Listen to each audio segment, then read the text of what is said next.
Ukraine की राजधानी में केमिकल हमले का हाई अलर्ट। बहुत बड़ी खबर है, कीव में लोगों से घर की खिड़कियां बंद करने का निर्देश, अपने कमरों में पानी से भरा कंटेनर रखने का निर्देश, गीला मास्क पहने, गीला कपड़ा लगाकर दरवाजा खोलें। अभिषेक मेरे साथ है। अभिषेक, ये खतरा तब भी था जब उन्होंने वहां पर उनके ऑयल प्लांट्स, गैस प्लांट्स पे हमला किया है। अभी क्या इंफॉर्मेशन है? देखिए, दो घटनाएं हुई हैं जिनकी रोशनी में ये अलर्ट जारी किया गया निशांत। एक तो वासिल कीव में वहां पर पेट्रोल डिपो पर अटैक हुआ है और खार कीव में जो गैस पाइपलाइन उड़ाई गई है। तो ये ऑफिशियली जारी किया गया है यूक्रेन में, जो कीव की स्पेशल इंफॉर्मेशन सर्विस है सरकार की, उसकी ओर से जारी किया गया और लोगों से कहा गया है कि जो आक्रमणकारी हैं ये अब उसी रास्ते पर जा रहे हैं जब ये अगला केमिकल अटैक करेंगे। तो आप पूरा तैयार रहिए, उसके लिए गीला मास्क पहनिए, अपने घरों में पानी के कंटेनर रखिए, अगर दरवाजे और खिड़कियाँ खोलिए तो वो भी जो गीले कपड़े के साथ में खोलिए, और आप एयर प्यूरिफिकेशन, एयर कंडीशनिंग इनका इस्तेमाल कीजिए, खिड़कियां बंद रखिए, बाहर मत निकलिए, पूरी उसी तरह से। और हल्का सा भी आपको अंदेशा हो तो तुरंत जो है अलर्ट कीजिए। और एक बात और है, यहाँ की जो मेट्रो है, मेट्रो को कहा गया है कि आप मेट्रो में चले जाइए, मेट्रो ही सबसे अच्छी शेल्टर है और मेट्रो का परिवहन बंद कर दिया गया है।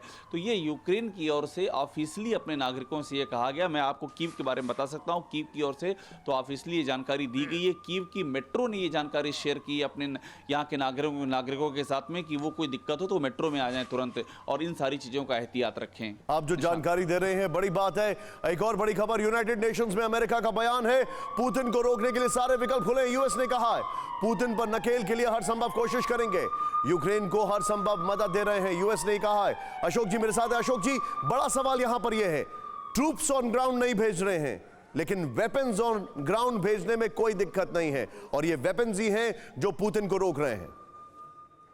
ये आपको स्पष्ट पता है कि जो नाटो है ये प्रेडोमिनेंटली एक मिलिट्री अलायंस है, और इसलिए शुरुआती दौर में ही वहाँ के सेक्रेटरी जनरल ने कहा था कि चूंकि यूक्रेन नाटो का हिस्सा नहीं है और इसलिए यूक्रेन के लिए वो रूस के साथ सीधे युद्ध में शामिल नहीं हो सकते।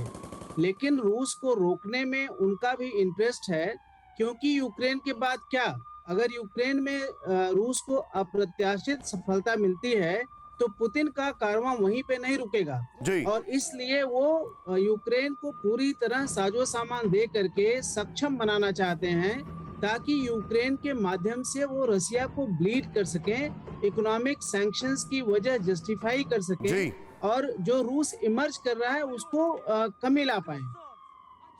आप जो बता रहे हैं सर, इस वक्त मेरे पास एक और खबर आ रही है, बेलारूस पर यूक्रेन का 5वां मिसाइल अटैक हुआ है। Belarus Ukraine